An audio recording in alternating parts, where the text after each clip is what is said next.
What up, YouTube? This is your president, the presidential tourist, back with another video. I'm here at Lake Wales, Florida, at the Lake Wales Art Center. As you can tell by that sign right behind me. Been wanting to get in here and get a tour of this place forever.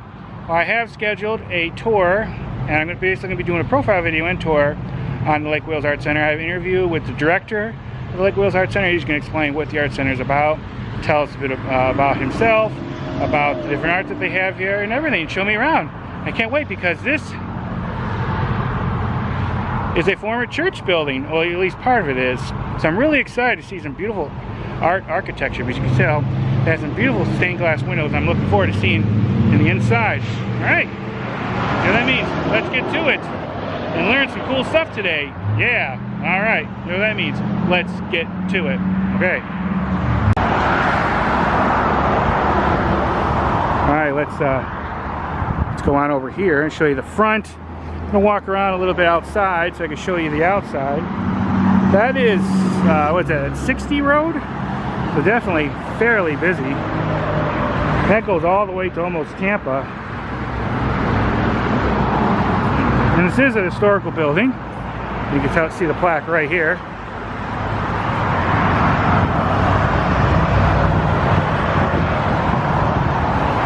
And then this is what was the front door of the church. That is what, isn't that, I'm not sure there's a particular name for it.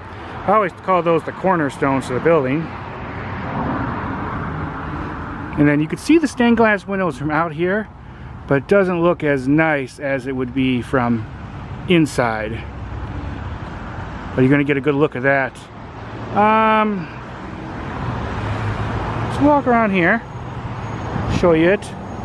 I should really need to pull away from, do a distance from this building, because it's a beautiful building. Close up, can't really tell that as much. But look at that. That is beautiful, I think. I'm a big fan of different like architecture, so this kind I think is really cool.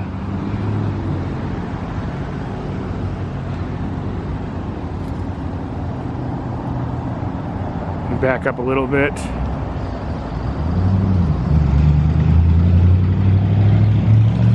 I'll walk around, show you some like some different vantage points. Oh, and this is their parking lot, so it's a pretty good sized parking lot. They do have like a food truck there sometimes, I know.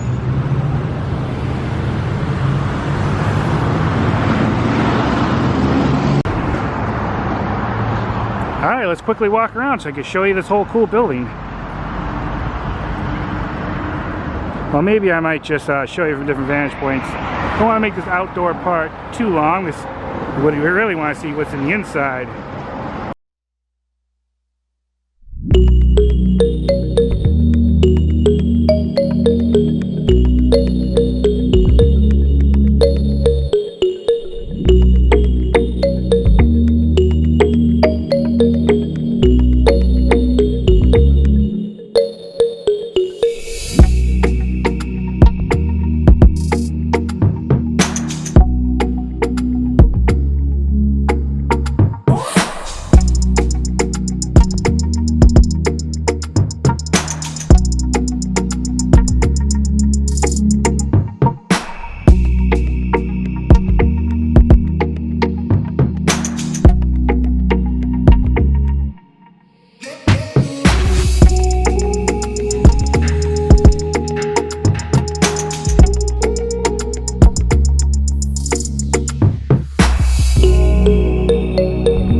Okay, first, please introduce yourself. Absolutely. My name is Tommy Frank. That's T-O-M-M-Y-F-R-A-N-K. I'm the Executive Director here at the Lake Wales Arts Council. And what exactly do you do in that position? So as the Executive Director here at the Lake Wales Arts Council, my sole role is to make sure that our programming is running smoothly, that we're offering some really great things to the community, that we're supporting artists who might be visual artists or musicians, and in a lot of ways just trying to help to cultivate a creative community here in Lake Wales and the surrounding area. And what's a typical day for you in your job? A typical day for me is nice because it's never the same thing twice. So I might have a day where I'm coming to work on grants or something like that in my office. I might be meeting with sponsors or talking to members that we have around the community. I might be introducing one of the great performances that we have in our space. I might be introducing a performance out in the wild, someplace in downtown, where we offer a lot of different free programming like concerts. So really, in any given day, we're doing a lot of different things around here. And how did you come to work here? I came to work here because after 2021, there was a need for leadership here at the Arts Council. I kind of happened to be in the right place at the right time. Previous to that, I had a business that I still run. There was a virtual workshop business. And previous to that, I was a studio manager in Kansas City. So I relocated here to Lake Wales to be closer to my family, and basically was, like I said, in the right place at the right time to take on a leadership position here at the Arts Council. Okay, cool. Now tell us where exactly we are, this room, I guess you could say. So we are in the kind of the foyer, or our entryway to the Michael Cruz Education Wing. This is Mr. Michael Cruz right here. He was hugely instrumental in the creation of the Arts Council back in 1972. Passed away far too early. Is still heavily missed in this community for the different types of arts contributions that he had. One of the things beyond just helping the Foundational Five create the Arts Council, he was heavily involved in the Lake Wales Chorale, which is still a local singing group, now 50 plus years old, made up of people within the community who love to rehearse and perform classical music here in our community. So this front atrium area we use as a greeting space for people when they come in for gallery receptions. We also use it as our general kind of base of operations on any given day that we're open to the public. Okay. Yeah. Through here, this is our gallery space. So we refer to this as the Michael Cruz Gallery, again, in Michael Cruz's honor. This space is in transition. As you're seeing it right now, we're actually in between exhibitions where we're pulling on a lot of pedestals and repainting them and prepping our space for an exhibition called Sacred Currents, which is about spirituality and African art. There's a local collector here named Daniel Jones in the Lake Wales community who has this fantastic archive of really amazing handmade pieces of art that are mostly from Africa or from the Caribbean.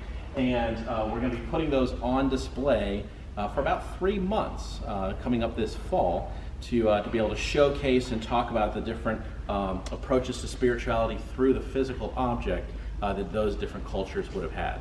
Now just talk a little bit about when you have to change all of this displays and everything. What's the process with that? Well, great question. So the process in any type of gallery situation like this involves a couple of different things. One is, what is the artwork that's going to be coming in? Because that helps to inform how much wall space you're going to use versus pedestals. You might have picked up on the fact that we've got a lot of physical objects, three-dimensional objects that are going to go on these little pedestals. This is some of those works that are here. So we would prep with a table space like this, kind of get an idea of what we're going to need, and then we would start to make preparations by painting pedestals, possibly touch up painting the walls. You can see that we have a really nice wire hanging system. So some of those wires will stay up, some of them will come down, all in response to what is going to be displayed on the wall as opposed to displayed on a pedestal. Okay. Yeah. This tells a little bit more about these objects. So these objects, these are considered twin figures. So what they are a representation of a loved one that has been lost. The family in their grief will commission an artisan to make a representation of that person. And where it might just look like a simple doll or a simple ornament or something like that, there's actually much more kind of personal, emotional connection to these objects, such that if the family was leaving, go on a trip or something like that, they would take these objects and put them into the care of someone else, almost like a daycare, where those objects, these representations of people, would stay with that person. They would care for them, they would keep them safe, and then when the family returned from their trip, they would go back to this daycare and they would pick up that object. Because again, it's not so much an object as much as it is like a true representation for that family of those loved ones that they've lost. Kind of like an extension of them. Kind of like an extension of them. Yeah, that's a really good way to put it. Now, how old are these? Some of these go back to the 1800s. So they are from, a couple of them are about 150, maybe 200 years old. Again, collected from Western Africa, predominantly Western Africa, although there's some that maybe come from the Caribbean as well. Now I'm curious, if someone wanted to start collecting something like this, how do you go about even starting?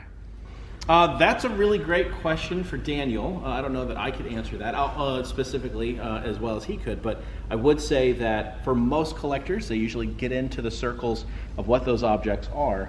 A lot of these objects can be sold at auction. They can be purchased directly from collectors. In some cases, they can be purchased from the folks that made them, or from the family members who have inherited them over time. So you can imagine that some objects become more and more precious as heirlooms within a family.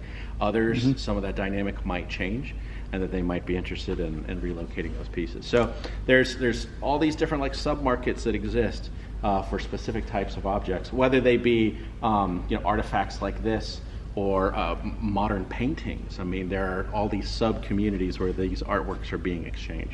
Now, if you're buying these from another country, is it more difficult to buy them because I know there's import fees and laws and rules more? I do think that there's some really good specifics about that. Again, Daniel could probably speak more to that than I could. Okay. But it's true that there's going to be regulations when it comes to bringing objects like this, especially the authentic real ones, not just replicas. So if you're being the real deal, which these are, then there's going to be a very delicate kind of importing process to do that. Now, you know what kind of wood this is? It's a variety of different woods. In fact, I know that I couldn't tell you exactly what some of them are right now. I know that we're working on our nameplates, which would say what that particular type of wood would be.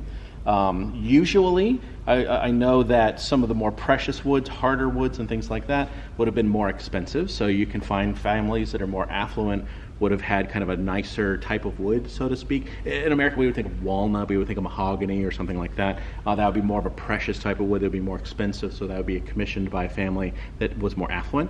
As opposed to softer types of woods. In America, our go-to soft wood is pine.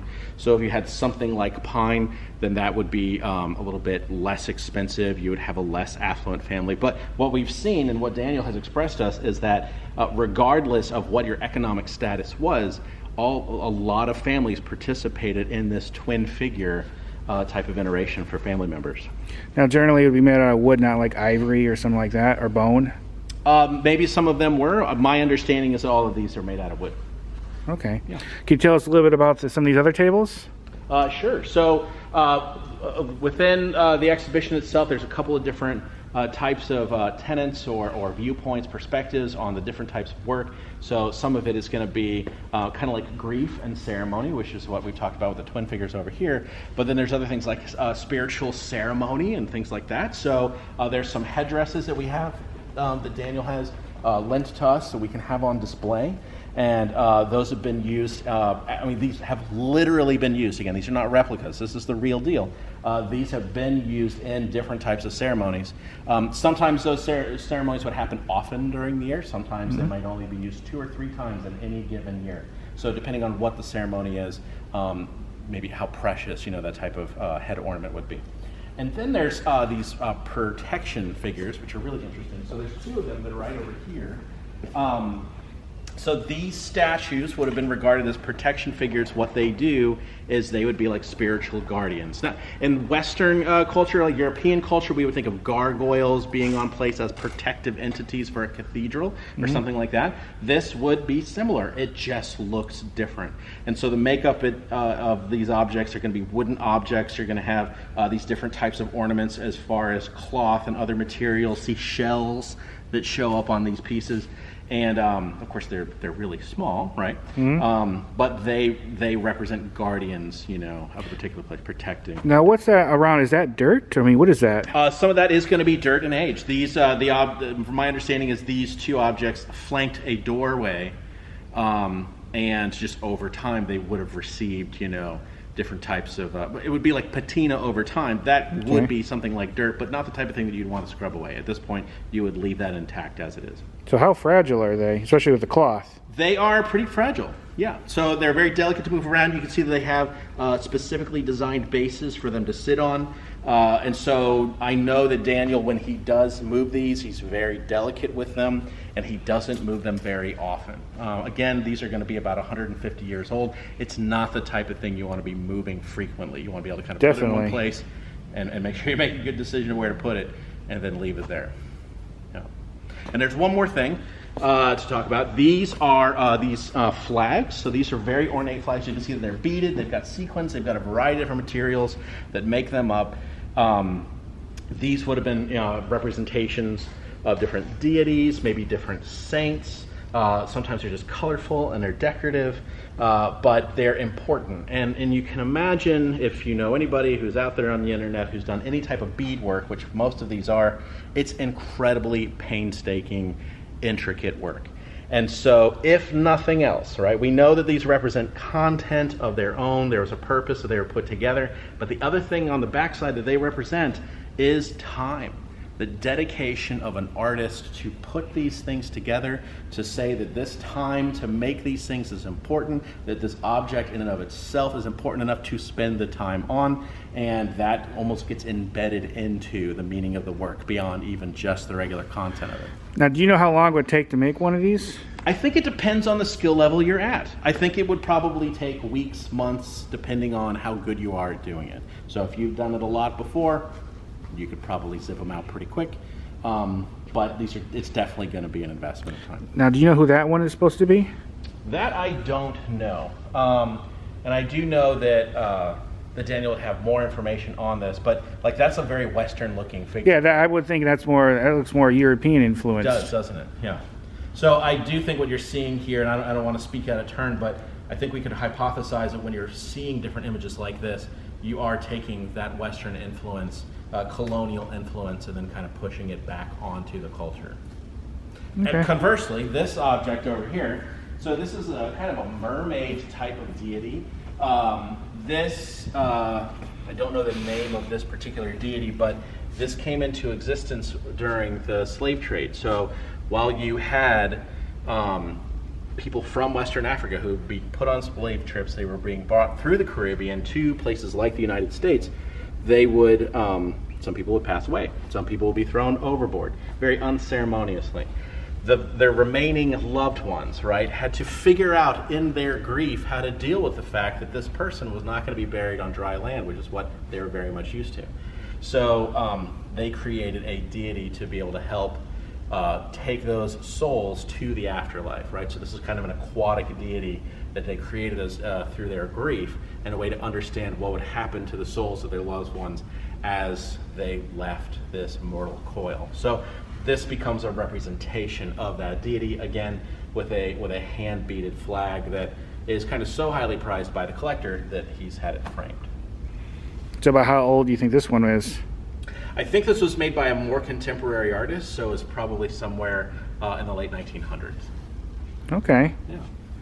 Now what about these things? These are cool looking. So these I'm not as clear on. These might also be, I do know that there's some type of ceremonial masks that would have been worn, again, not very often, and where you see these eye slits and you would think that they would be put directly on the front of your face, it was not uncommon for them to rest on the top of your head, so that where you've got these different types of fabrics or hair or fur or things like that, that's kind of what you would be seeing through, and not necessarily through the eye slits of the mask itself. So again, used for spiritual types of ceremonies.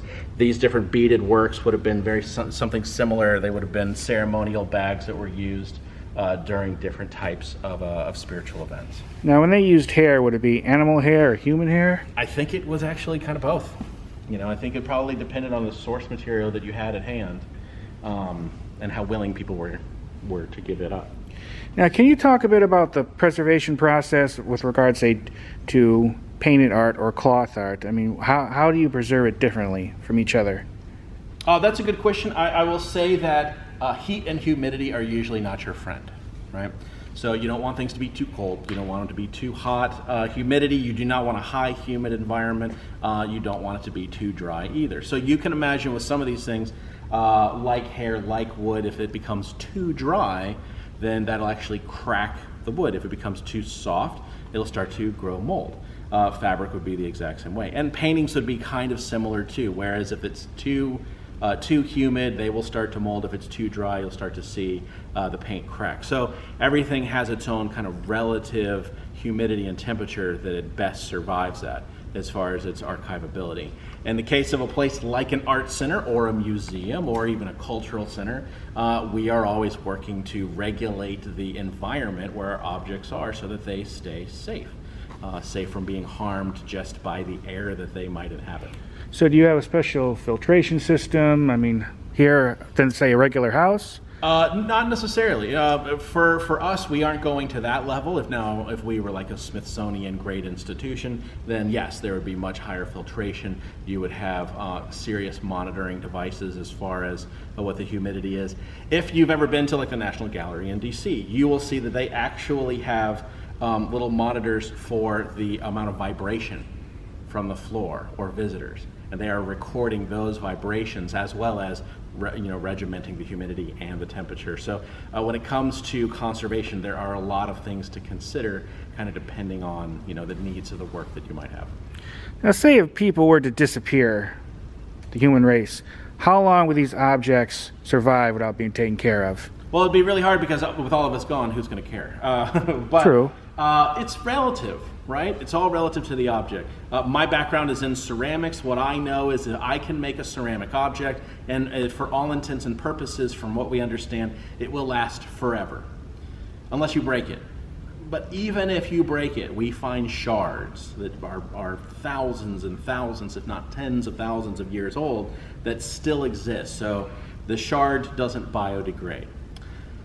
That being said, you've got cave paintings, we have hieroglyphics, we've got a variety of different types of art forms that we have done culturally in civilizations across the world.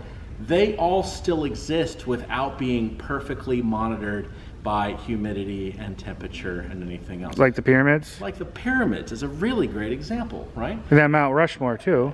And that would be a really nice outdoor, right, version as far as like public art. In a lot of ways, the objects themselves have a tendency to last. The ones that don't last at this point haven't lasted for us to know, right? How about this? The invention of ceramics in the first place. There is a hypothesis that the reason why we understand ceramics as we do now is because what predated ceramics was baskets, right? We would have these baskets, we were hunter-gatherers, we were collecting things from the field. Then you would have small things like seeds. Delicious, love a good seed, right? But if you put that in a basket, it's gonna fall out. So what would they do? They would line the interior of that with mud. Sometimes they would line it with clay from the bottom of a lake bed, maybe from a river or a riverbed. That at one point fell into a fire, burned away the basket, but it hardened that clay mud material enough that they were like, ooh, this is like a technological jump, right? This is something that we should take note of. So they started making the objects out of the clay themselves, firing that in those same fire pits, realized that not only could it survive, but it could actually hold water. Now we've got the ability as a civilization to take water with us, as opposed to just being in a place that has a water supply. That was a huge technological leap forward. And because we didn't have Facebook and doom scrolling, people decorated those objects. Fast forward, you see these Grecian urns with tons of decoration. Every culture has seen, their way of decorating a functional device because they love it, right? And they have the time to be able to commit to doing it. So ceramics is kind of like the art version of honey. Because they say honey would last forever as well. Yeah, sure. Absolutely. Yeah. Okay. Now, when this is completed, how long is it going to be here? Great question. So the exhibition will be in place on October 1st, 2025, and it will be here through mid-December 2025. So we'll take this whole period of fall for folks to be able to come and visit. We've got an artist reception. It's going to be October 16th. We're going to have a lunch and learn event that's in November where Daniel, the collector, is actually going to be talking about some of these objects. So that's a really great way to have a deep dive into some of the different themes of the show. So we're excited to invite people to come and check it out throughout the course of the whole fall because it's a really phenomenal opportunity for us to be able to see these objects in person. Now, what are your hours? Our hours to the public are 10 a.m. to 3 p.m. Tuesday through Saturday. And I know you have a website. Do you have a Facebook page? We have a website, we have a Facebook page, we have an Instagram page. We're working on a TikTok page. There's some great ways for people to get a hold of us and see what we got going on. Okay. Now, how far in advance do you plan a exhibit? That's a really good question. Depending on the breadth of the exhibition, you might want to give yourselves a lot of lead time. If you're going for something really ambitious, have you ever been to those exhibitions? They're kind of all the rage right now, where they're like fully immersive. There's a lot of projections and things like that. Those are really expensive. Those can be like well over $100,000 to be able to produce. And so you will find art centers like us that want to do that in like 4 years. Right, so we will plan that out 4 years from now so that we can collect that $100,000 that it would take to be able to produce that type of exhibition, and then we would probably make it a ticketed event so that we could also collect revenue on the backside of it. Now, where do you receive your funding? Our fundings are really diverse. We have a variety of different revenue streams. So we get support from the state, from the county, and from the city of Lake Wales. We receive a lot of corporate sponsorship dollars, so that's coming from large organizations like Duke Energy, regional organizations like Citizens Bank and Trust, or South State Bank, but we also find a lot of support from the local businesses that make this place. Do they reach out to you usually, or do you reach out to them? How does that usually go? It's a little bit of both, right? So it's a little bit of them coming to us and saying, hey, we're ready to do some more annual support. We're always pursuing new sponsors. Depending on the business, they might have a good year or a lean year, so they can help us 1 year and they have to take a break the next year. So we're always, really sensitive to that. But we also have membership, individual membership. And that's probably one of the most meaningful for us, because that's people in the community, families in the community that are committing their dollars to helping ensure that we've got the operating revenue that we need to be able to bring really great programming to it. Now, is this free, open to the public, or is there a fee? Right now it's free and open to the public. Yep. Okay. All right, this is really awesome. I'm definitely going to have to come back when this is all set up. I really want you to, because it's so different when you see an exhibition that's like really installed in all of its splendor. It's pretty great. And will he be able to give me a tour to walk me around and just talk a little bit more about the objects on camera? Yes, yeah, we could definitely arrange that. Yeah, because I know there's only so much you could put on a little sign. I know. And there's a whole story behind each and everything. Each and every one. You can imagine with some of these objects being 150, almost 200 years old, they are going to have a lot of story that goes with them. Some of that story we know, some we can only guess about, but regardless, the story is there. What was the last exhibit that you had? Right before this, in the summertime, we usually put up our permanent collection, so that's just new pieces. We had a donor give us about 30 different pieces of art last fall, so we were waiting through the spring to be able to have those in place for people to come and see some of the new stuff that was gifted to us. And then right before that, so from January to this past May, we did a really great 5-month show that talked about the history of the Arts Council and the creative history of different parts of Lake Wales. So we incorporated things like the Arts Festival, the Student Show, the Chorale, Sandy's Music Girls, but also the Passion Play, Mardi Gras, the high school bands, a lot of different cultural things. Okay. Do you work with other art centers in the county or the state? We do have really nice, like, collegial partnerships with them. As far as formal programming, we haven't done a whole lot, but I'm relatively new. I've only been here for about 4 years, and so we've been creating those different types of network connections so that we might be able to do and share more. Yeah. When you want to store something, because you're not having a display, can you just talk a little bit about the storage procedures? Sure, kind of depending on what it is, depends on where you can store it. So with these objects in particular, we're going to store them back at Daniel's house when he's done with them, so we're not going to hold them here past the exhibition. When it comes to some of our permanent collection work, we actually have an office space that is dedicated to holding that work, and so it stays climate controlled within our offices, just like our offices do. We have an off-site storage, but it's a storage unit. It's a climate controlled storage unit, but for the most part, we don't take a lot of artwork there. We're usually taking pedestals there, so we can get those stored away when we're not using So basically a normal storage unit that I could rent? Yeah. My only advice, you gotta be careful with them. You could have rats in there, because I've had storage units, I had rats get in there, and they make a mess, they chew everything, and they poop more, I swear, more than a human. Well, and that's why we're not putting really sensitive objects there. You know, so imagine the stuff you would put in your garage. You would not put your Picasso painting in the garage. Definitely not. But you would probably put pedestals in the garage, and so that's what we do with those. Now, we're in a former church. Yes. Can you tell a little bit about how that happened to be? Sure. So and we could do that. We could do that more in Updike Hall if you want to do that. Okay. Yeah. Okay. Yeah, let's do that. Do you want to go check out our classroom spaces before we do? Yeah, wherever you want to go. All right, let's go upstairs. All right. We're gonna head this way. Go upstairs. All right.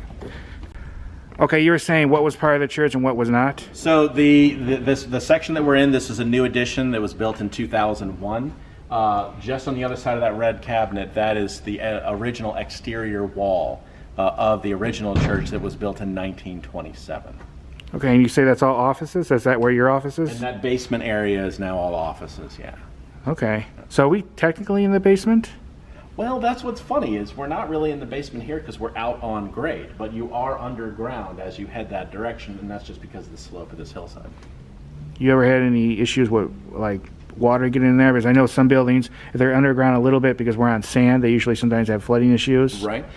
We haven't, but that's also because we've taken really good safeguards to protect that. So there's a couple of water pumps that we have that they just pump water out of the way. For the most part, all the water sheds away from the building.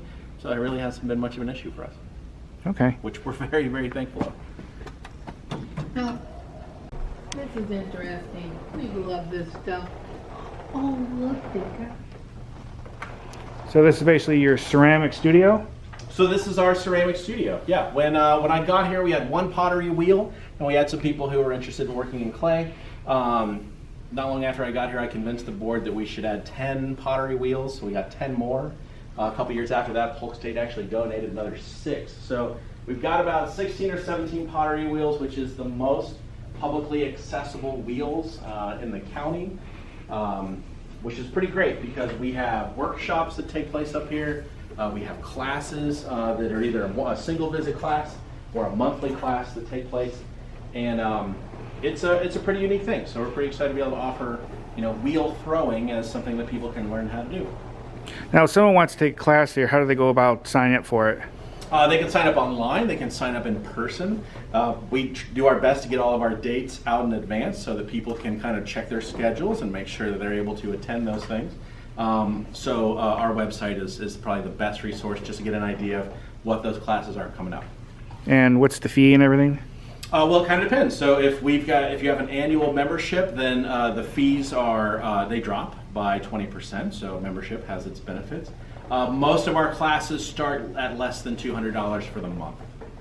So that includes, in this case, that would include clay. It would include glazing, firing, like everything's included. We have tools here for people to use, and it's a pretty good gig for a 4-week class.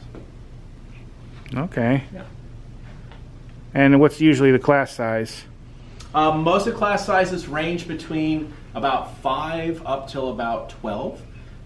We could have more than 12. Like I said, we have 16 wheels, but it starts to get a little loud, And so for the most part, it's limited to less than a dozen, which is nice because in a 3-hour class, 4 weeks out of a year or out of a month, you get a chance to connect with the other people who are in the class, connect with the instructor, get a lot of hands-on, one-on-one type of instruction beyond the demonstrations for the class. So there's kind of a nice intimacy that comes with our class sizes. Is it both children and adults? Yep, that's right. So we have some teenagers that are going to be coming in monthly on Thursday afternoons for an after-school class program that we have going on. We did a week-long camp with teenagers that we called Studio 60 this past summer that was hugely successful, and so we're just building off of that. We have Tuesday evening classes that are designed for adults, but teenagers are welcome to join. We don't have a lot of kids that join those. Same with our stained glass class. That's mostly for adults and not necessarily for kids. We have camps during the summer that we do with kids, and then we have other types of kids programming, children's programming that we do throughout the school year. So we keep pretty busy. Okay, cool. Yeah. And then you said there's another classroom across the way? There is. I can show you guys the kiln. We're actually looking at getting this kiln replaced. Oh, okay. Because it's about 25 years old, and we have worn it out pretty good. But that is our kiln. That is the thing that makes the magic happen. And I like to joke with people that it is basically an overgrown toaster. So you see the heating elements here, these little coils heat up, they get red hot, and then they heat up with radiant heat everything that's inside. So how much does something like these cost? It kind of depends. The one that we bought's going to be just less than $5,000 to replace. It's the same size, it's computer controlled, and it's a very strong, hardy kiln, so it's not cheap, but we're excited about it. And this one has been a really great workhorse for us. So, How heavy is this? that's a good question. Maybe 125 pounds. It's mostly air. It's an awkward object. It's not that it's that heavy. It's just that it's awkward. So 2 people can lift it pretty easily, but it's just awkward to move around. So this isn't solid stone then? No, not at all. So this is refractory soft brick. So one of these bricks is actually pretty light compared to what you would think a brick, would weigh. That's because the way that they make these, it's actually full of a lot of air sacs and hollows inside. It's meant to be it bounces a lot of heat more than it absorbs heat. And so it's actually a pretty lightweight thing. This is not to the grade that they would put on the space shuttle, but it's the very similar idea. Now when you replace this, do you have to dispose of this a special way, or? Not necessarily. There's a lot of people who just put these into dumpsters. We're probably not going to do that. We're probably going to recycle it and turn it into a raku kiln and use it for other types of firings. Okay. Yeah. Interesting. Yeah. All right, cool. So that's the kiln room. And then we can head over to stained glass right across the hall over there.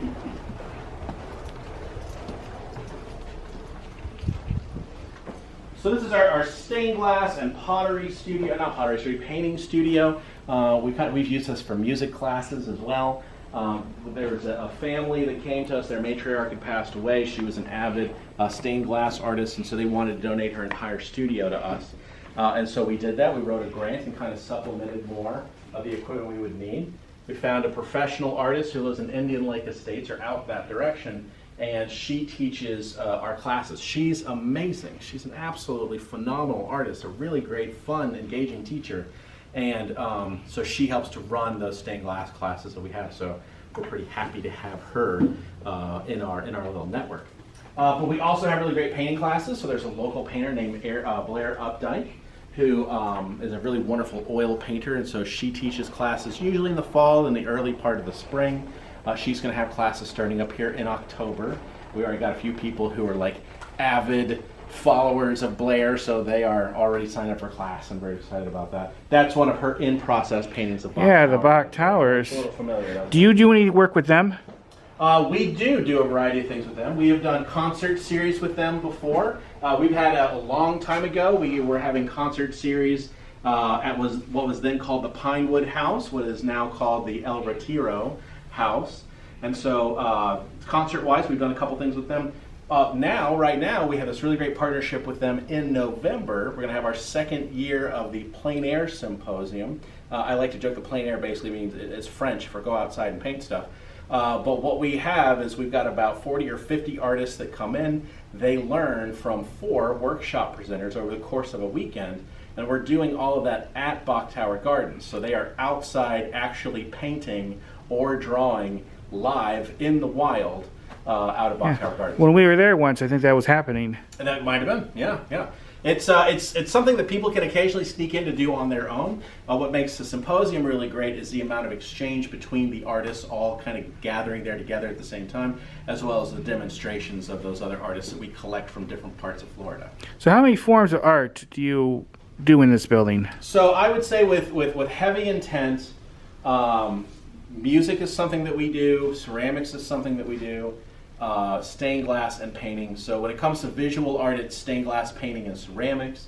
When you're looking at musical arts, we've had violin classes, cello classes, ukulele classes, voice classes, guitar classes, piano classes. And then of course the chorale rehearses here. Sandy's Music Girls camps will take place here, which is a free program for girls to learn stringed instruments and vocals and a little bit of folk dancing. That's like a 1-week camp that takes place, as well as classes that happen throughout the rest of the school year. How do you think AI is going to affect the future world of art?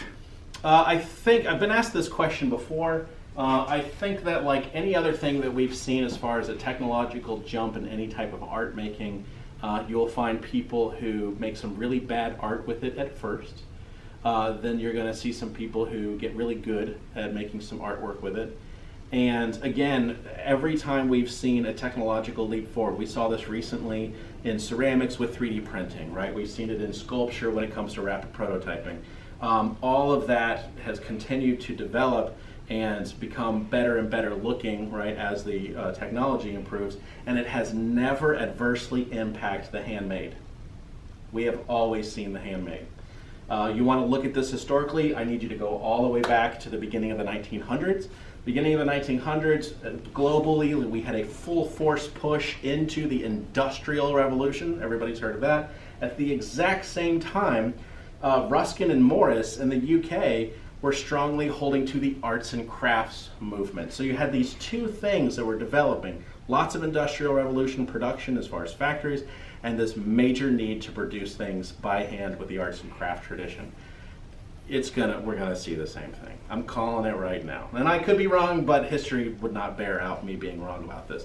We're gonna see artificial intelligence be able to give us things instantly, but they aren't gonna be able to scratch the itch that we have of actually rolling up our shirt sleeves and making that thing on our own. So you're not afraid that basically computers are going to totally replace the artist? No. It's not going to happen. And it's not going to happen as long as human beings are still on the earth. We always have an innate need to create.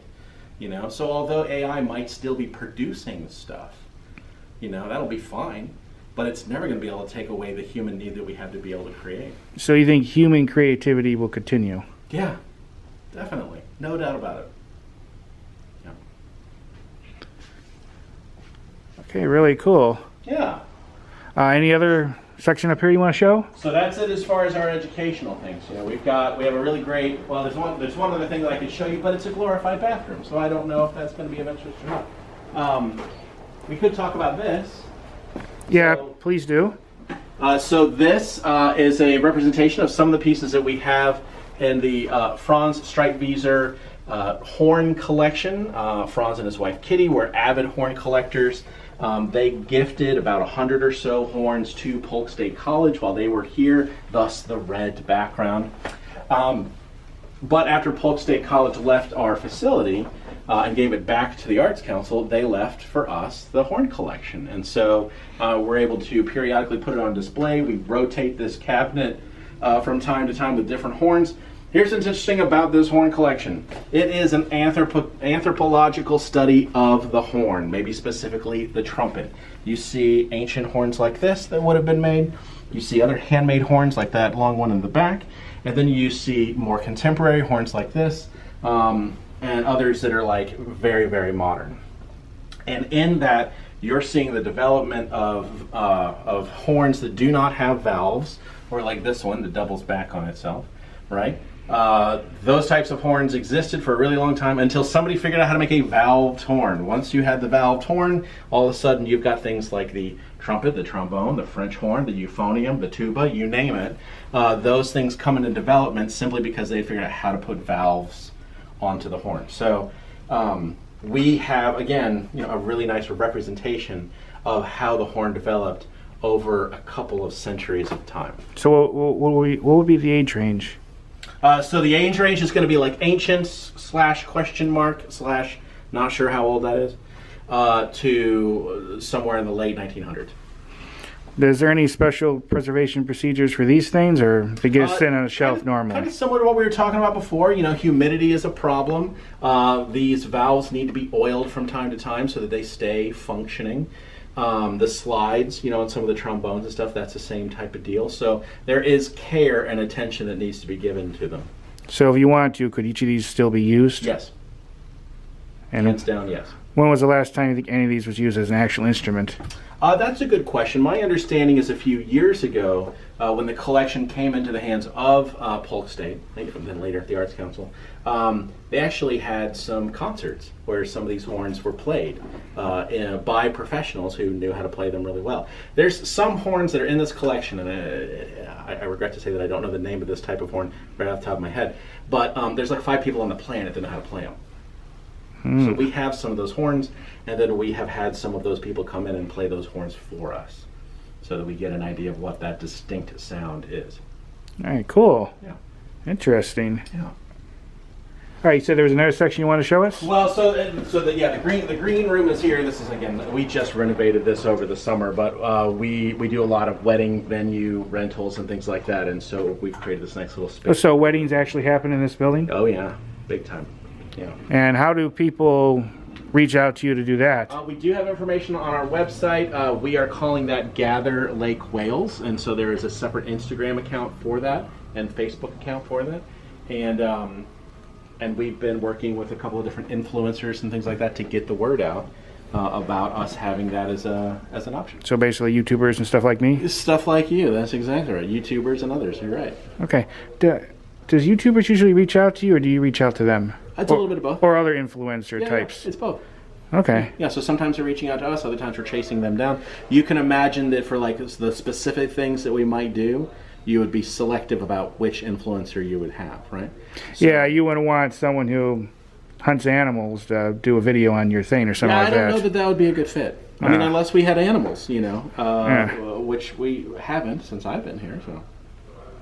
Yeah. All right, so there's more. This is where we're going backstage. Okay. So we're going to go down this little ramp here. I don't think this is going to be too narrow. I think she can navigate here. I think so. Right through here. Oh, look at that. Oh. You know, we drive by this. Wow, this is great. It looks a little different on the inside, doesn't it? Yes.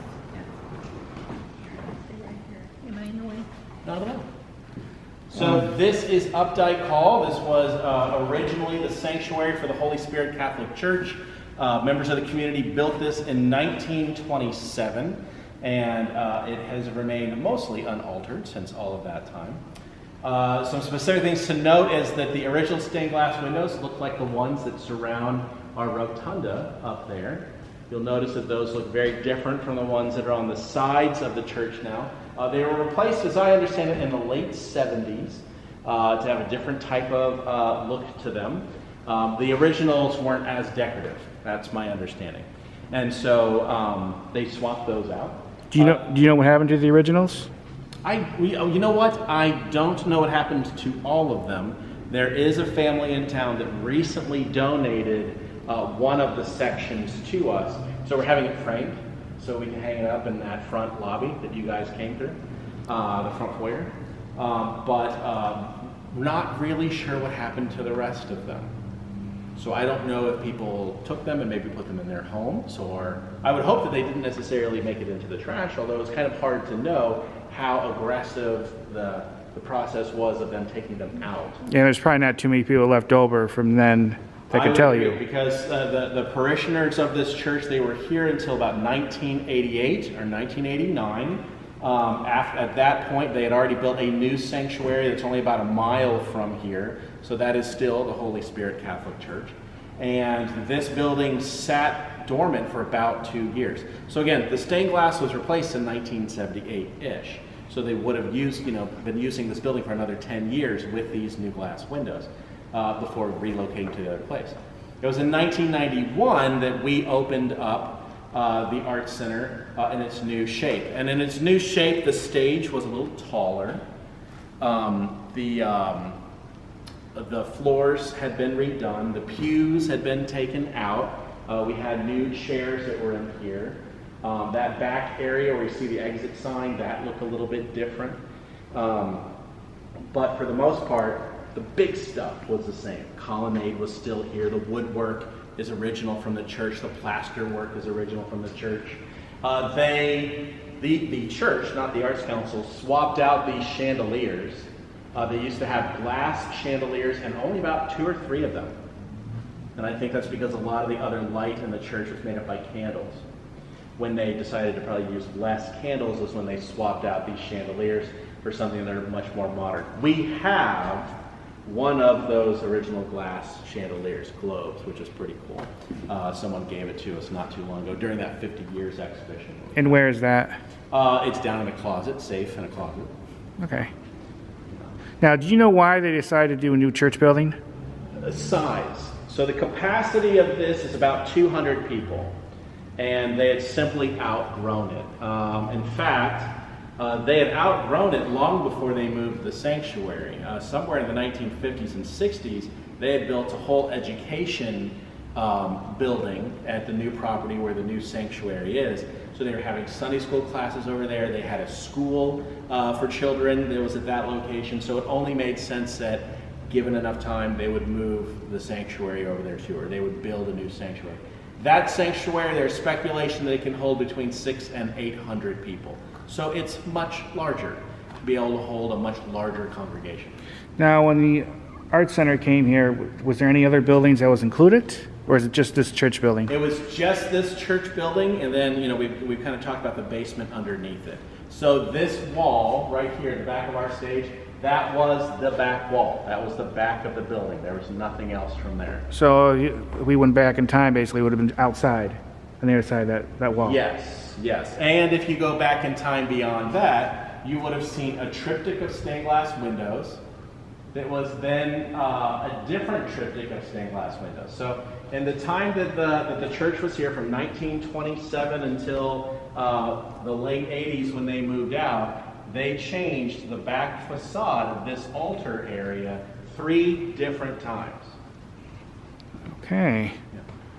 You think is there any pictures online, you think? Not yet, we're working on it. That would be something I would like to show. I can send you some of the photographs that we have. But coincidentally, the ones that we have the most of are weddings. So we've got a wedding that might be from like 1953. This altar, oh my, it was gloriously beautiful. You can imagine a lot of statuary, I bet. a lot of angels. You would have had, you know, the Mother Mary, you would have Joseph, you would have, you know, Trinity. Everybody was in the mix, but it was a beautiful, ornate type of area. The floor originally was a tiled floor, so you can see the black and white and gray tiles that were ornate. Could it still be underneath the wood? It is not. Are you sure about that? Definitely. Because I know sometimes they just cover things up. That is true. In this case, it's not, and that's because we have had water damage and a variety of renovations since that time. Now the stage, do you store anything under the stage, or is it? Okay. Although I also have not crawled into the stage, that could be where some of the stained glass is hidden. Yeah, I would definitely check that out. Yeah. And I'm not sure how much property you have around here that's grass, but you might want to think about getting a metal detector and looking around. I definitely had people who told me they want to get out here with metal detectors. Because there could be some artifacts there that you could put on display. Yeah. And Like the loose change. that too. I've said that to some other historical places, and some of them never thought to do that, and they really should. And maybe they can help us find our irrigation hoses at the same time. Now, how do you get up there? There's a stairway that's back there that takes you up. So when this was back when it was originally the church, in fact, up until the point that Polk State College took it over in 2011, my understanding is back where we have a little restroom there, they had no restroom facilities here on this floor. They were all in the basement. So that little area was basically a closet with a staircase, a wooden spiral staircase that went down to the basement in that corner. And the confessionals were over on this side of the room. And through those double white doors, that is the entrance out onto Highway. So there's a basement underneath this floor? Yes. So those offices I was telling you about, that we are standing on top of those offices right now. Oh, okay. That's really That's why cool. we call it a basement, because it's not really a basement, it's just half underground, so it's kind of like a basement. Do you know where the priest had his office? Yes. So back here, we use these as backstage storage now, but to kind of give you an idea, and you'll see this from the exterior as well. Here, you come over here. I see it. Again, those were steps, and before they were covered up, and that door, that is an exterior door. And when you go outside the parking lot, you may not have noticed that there's a very skinny staircase, and it comes up to that door. So the priest would have entered through that door, and this would have been their preparation area. Same for the other side. It's a twin. So you'll see that there's also an exterior door that goes to another staircase, just like on this side. And again, these would have been the preparatory areas for the priests when they were having services. And this basically goes upstairs, right? Well, that is a loft that was built in time to be able to put places for storage. Okay. Yeah. This is really cool. Oh yeah, there's a lot. I always love old church buildings. There's so much here. Wow,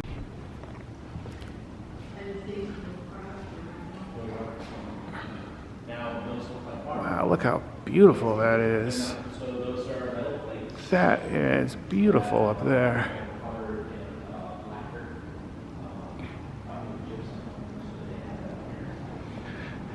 Yeah, and these are the Stations of the Cross. Look at that. That's awesome.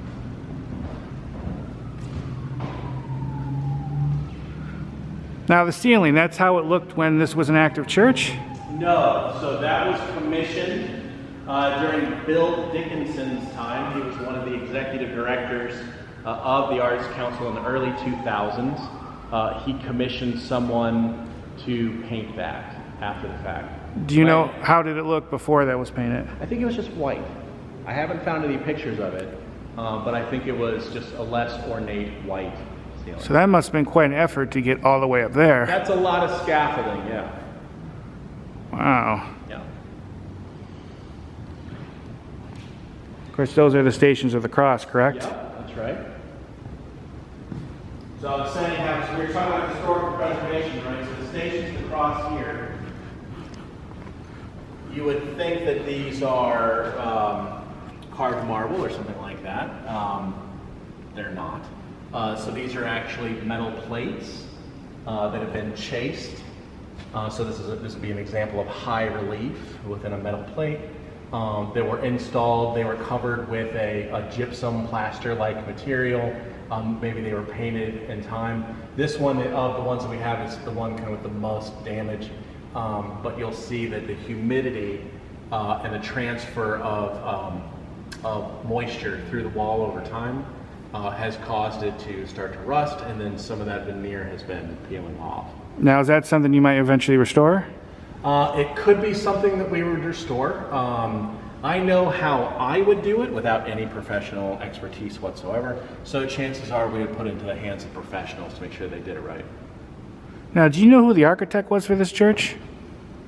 I do not know offhand, and I do think that I have record of it, but I couldn't tell you off the top of my head.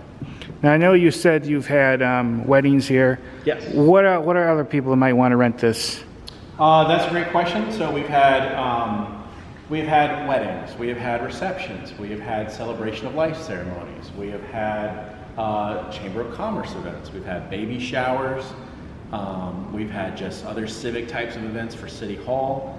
So really anything could be used. Here's where we kind of find the most connection with people. This looks like a sacred space, but you don't have to be a member of a church to use it. And so we have had couples, we have had Christian couples, we have had Muslim couples, we have had atheist couples. All of those things that they had in common is they enjoyed the aesthetics of the place, even if they didn't align with the original spiritual intent of the building. Is this still considered consecrated ground? I guess I'd have to ask a priest that. One way to kind of understand that is St. Anne's Shrine. So shortly before this building was built, there were Canadian Catholics who were out at St. Anne's Shrine, which is east of town. Yeah, I've been there. And you've been there, and so when you understand the lore of that place, it was decommissioned by the Catholic diocese in Orlando, I think in the 1960s. So I do think that the church itself might not consider it holy ground in the same way that it would have been while it was a functioning church. Now, I'm not a Catholic myself, so this is a bit of conjecture. I don't really know for sure. But that would kind of be my understanding as far as like the religious law that would go into the ordination of a sacred space. Now, is this building is it National Register of Historic Places? Yes, we are. Yeah. In fact, we were made that designation in 1991. So right around the time that the Arts Council was moving in to inhabit and rehabilitate this property, we were put onto that National Historic Registry. Where's the plaque? There's usually a plaque in the building? I believe it's outside. Okay, I'll have to check that out. This is really cool. I've been wanting to come in here forever. Well, I'm glad you had to come and check it out. Of the buildings in Lake Wales that still remain, this is one of the truly unique pieces of architecture that we have. Is this one of the oldest? It might be one of the oldest, although I would definitely say that there were many buildings that were already constructed before this church was put into place. Now, can you talk briefly about the process? How would you make something like this?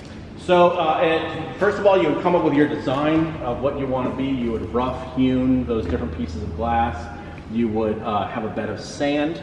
You would put the pieces of glass basically, if you're on the outside looking in, right? You would place those pieces of glass. Then you would cover all of that in cement. You can see that they would have done that in kind of a 4x4 foot section. And they did a couple of those different sections, and of course a different thing for the arch section at the top. So that you would allow that cement to cure in place. Then you would take off any rough edges, you would frame it in, pick it up, and then clean it up, and then transport it to a place like here. How long would it take for just a section?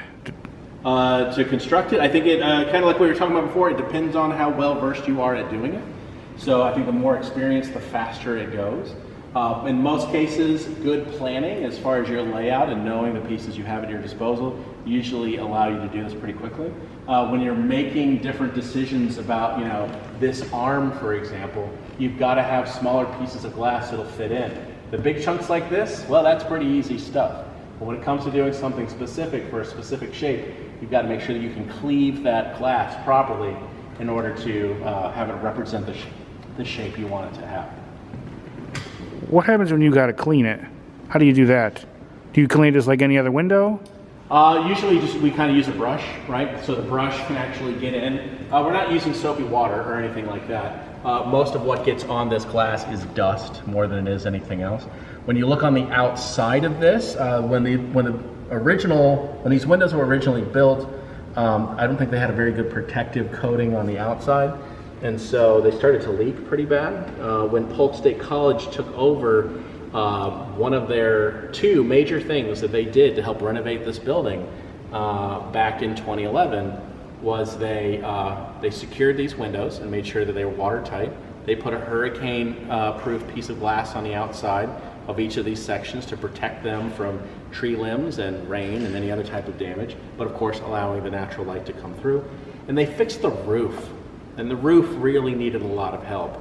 And so they came along to be able to repair the roof to keep, again, water away. Buildings like this, as you were kind of alluding to earlier, they don't like water. Like, water does not do really well for older buildings. It erodes them away, it takes away their foundations. And so there's been a lot of care that has gone into this building in the last almost 100 years to be able to mitigate water damage in order to help preserve the building itself. Now, you mentioned Polk State College, so were you affiliated with them? How did that go? Not exactly. So basically, there was a state legislature that put forward funding from Polk State College to be able to take on this property. So the building was sold to Polk State College for a very small price. Polk State College then spent at least a year renovating the space. And when they did that, they upgraded the intelligence lines, they upgraded the electrical. I mean, they took very good care of the building, plus the roof, plus the windows, plus other things that we've already talked about. And so it was, and you can actually still see pictures, that this was the Polk State College Lake Wales Arts Center. That's how it was labeled, that's how it was named. And it was owned and operated by Polk State College until right around the end of 2017. The end of 2017, the state funding that had been designated was running out. It was not going to get, either a contract wasn't going to get renewed or it was intentionally severed. I'm not clear which one it was. But I do know that Polk State did not have the ability to run the facility without funding from the state. So they sold it back to the Arts Council for about $100. Pretty great deal for the Arts Council. So the Arts Council then took on the full responsibility of ownership in January 2018. So the way I like to phrase it is, we basically gave Polk State College an old clunker car They fixed it up, cleaned up the engine, did a new paint job, brand new interior, new tires, new rims, the whole thing, even sprayed it down with Armor All, and then after 7 years, sold it to us for $100. I mean, it was a great upgrade for the community. Yeah. It did you a really big favor, I guess you could say. Big time. Oh yeah. Right. Corner where the circle is, there's vents that are there, Uh-huh. and they're actually birds. So if you flip around Okay. and look straight up, you can see those birds. Which, given the fact that this is the, the Church of the Holy Spirit, they're probably doves. Now you see that's a vent, is that like for, or is it just for design? Probably just for design. Cool. Gonna go up here quickly. Gotta be quick because my battery's about to go out and I gotta change it. This is the loft or area. Wow, look at this.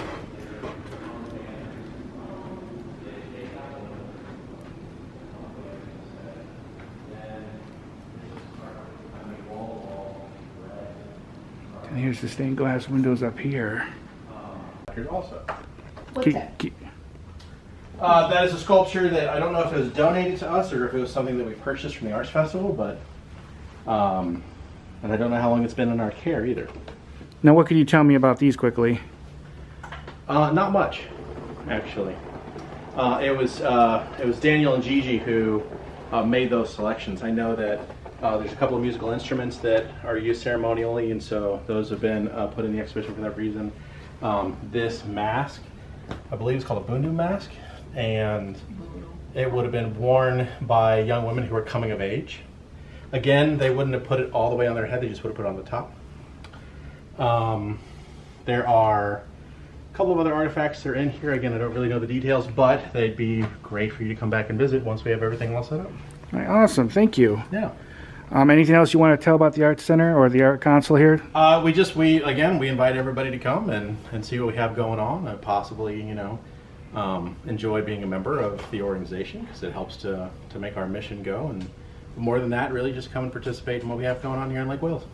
All right, awesome, thank you. This was really entertaining and interesting. Very good. All right, that's it. Any comments, questions, put them below. Any website they have, Facebook page, anything, I'll also put that below. But yeah, definitely check this place out. I'm glad I finally got a chance to tour this place and learn more about it. All right, thanks for watching, everyone. If you happen to stop here to see this video, make sure you let them know that the Presidential Tourist sent you. All right, that means time to get on to the next one. All right, peace, bye.